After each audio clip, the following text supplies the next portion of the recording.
द्राक्षाची आकडेवारी आपल्याला सांगता येणार नाही, परंतु मी आता सांगितल्याप्रमाणे 1,31,000 जे आपलं ॲव्हरेज निर्यात होती त्याच्या 50% म्हणजे साधारणतः 65 ते 70,000 मेट्रिक टनपर्यंत आपल्याकडे निर्यात होणं अपेक्षित होतं.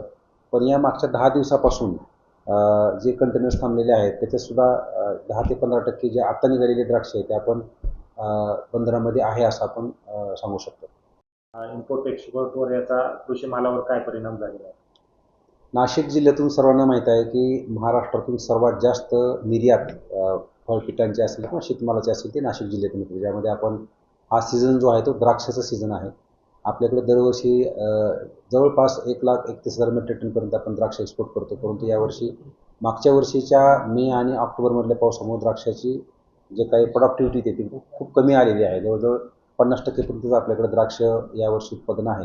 त्यामुळे निश्चितपणे द्राक्षाला रेट जास्त आहेत आणि एक्सपोर्टचं प्रमाण मागच्या वर्षीपेक्षा कमी आहे. परंतु हे असतानासुद्धा यावर्षी सध्या जे काही आखाती देशामध्ये युद्ध चालू आहे, इराण असेल, इस्रायल असेल आणि त्याच्या आसपासचा सगळा पार्ट असेल, त्याच्यामध्ये होर्मुझ बंदर जे आहे, होर्मुझ बंदरामध्ये काही प्रॉब्लेम आले होते. त्याच्यामुळं आपल्याकडची जी द्राक्ष एक्सपोर्ट होणारी कंटेनर्स आहेत ते बऱ्यापैकी आपल्याकडचं जे JNPT जे हे आहे बंदर आहे त्या ठिकाणी अडकून पडल्याचं समजतंय.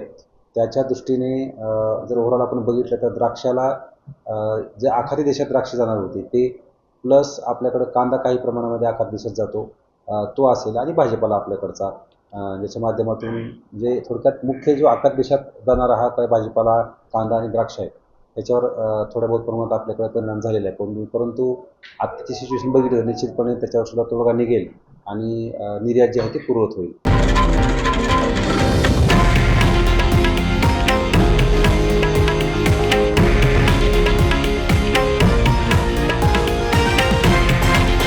हे आहे देशातील नंबर 1 न्यूज नेटवर्क आणि आपण पाहत आहात TV9 मराठी, एकमेव.